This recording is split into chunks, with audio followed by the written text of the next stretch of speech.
Top five things we think you should know here on the Rob and Kristen Show. And I'm starting off the top five this week with the Asbury Revival. And man, that has been incredible. Started February 8th. And of course, it's all over social media right now. Sad thing is, they've announced that this Thursday is going to be it. And the reason behind that, and I understand, it is a very small town in Kentucky and they had 20,000 people there yesterday. How incredible is that? Yeah, I heard from some people that there was like a 2.5 mile backup just to get in there. But Rob, you and I have several friends that have gone to the revival, and they've all said the same thing. It's just, the Spirit of God is just palpable there, and it's just been just an incredible experience.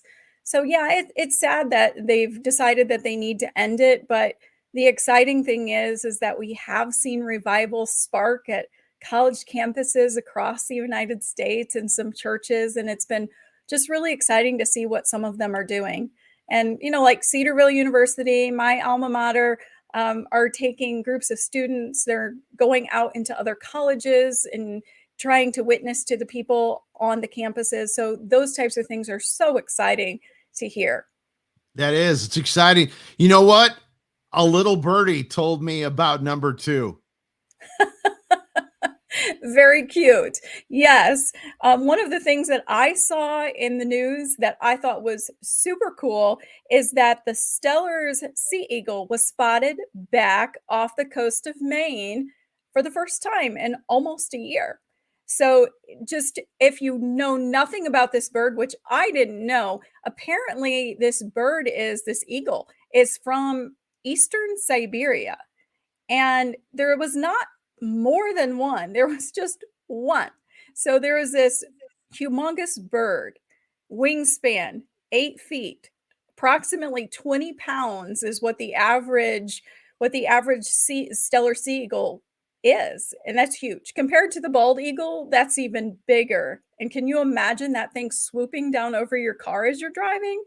No, I would be like, Das Vidanya, and trying to get away from him. So it's really cool. Nobody really knows how it got there. They think it is the same bird that they spotted off the coast of Alaska in 2020. Hmm. And it's really interesting because they don't know. They know that it went north to Newfoundland last year, but it came back and it was last spotted February 14th. They haven't had any other confirmed sightings since then, but they are still on the lookout for it to see if it is still in Maine. Probably went over with those Chinese balloons. I mean, not Chinese balloons. I don't know. I don't know anything about that. Hey, you know what?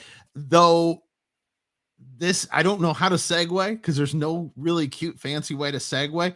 But in Illinois, which you never know, maybe that bird flew over Illinois, they found a time capsule. And this is what's super cool about this time capsule. And you and I are big history people. This was from 1907. This time capsule.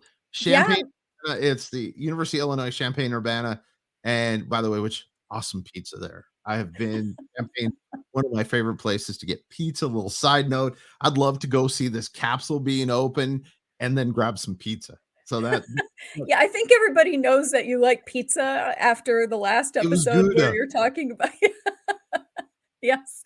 No, but it is really interesting. The demolition crew went in, and when they were taking down this building, they found this 116-year-old time capsule. And they haven't opened it yet. They said that they are going to do that later on sometime this fall. But it is really interesting. I can't wait to You see know what's what they inside? might find. You know what's inside? I don't know what's inside. Al Capone's vault. You have to be older to get that joke. If not, Google it. Geraldo Rivera. He'll thank me later. He's getting royalties off that, I'm sure. It's Al Capone's fault. Illinois. It could happen. Very, very cute. So, you know what else was found this week? Was a stray cat. Now, what's so special about a stray cat? Well, a resident over out in Kansas in Prairie Village, they found this cat and the weather wasn't that really that great, so they decided to take it in, and the cat had a microchip in it. And so they traced this microchip to the kitty's family in Miami, Florida. 2 Oh, years, 1,400 miles, and nobody knows how this cat got from Miami, Florida to, Prairie Village, Kansas, but they I'm are guessing by train, since Prairie Village is not a big town. I'm guessing they didn't have flights in. He decided to hop the train and go cross country. but they are making plans to try to reunite it with its family. And, with today being National Love Your Pet Day, I am sure that somebody in Miami, Florida is excited after 2 years that they're getting their kitty cat back. You know what I'm excited about? We talked about the Super Bowl and that happened. And for a lot of people, football is kind of like a major part of their life. Like me, I love football and I'm super excited. The XFL is back. They've got these crazy rules. It's very interesting. One of the rules I think is so interesting. Instead of an onside kick, and you know how frustrating onside kicks are, they just never, once in a lifetime kind of thing where you recovered if you're the team. Now they say it's 4th and 15, and you've got to gain 15 yards on 4th down. Otherwise, the other team gets the ball on your 25. I think that's super cool and a very interesting thing. A lot of other cool stuff. XFL, you can see it on ESPN and on FX and a few other places, including streaming. And so I'm super excited because you know what? That means Sundays and Saturdays, it's football. You can watch the football games if you want to, but no thanks. I think that I will go read a book. Oh, what a segue. When we come back, the writer extraordinaire Tracy Peterson will be with us here on the Rob and Kristen Show.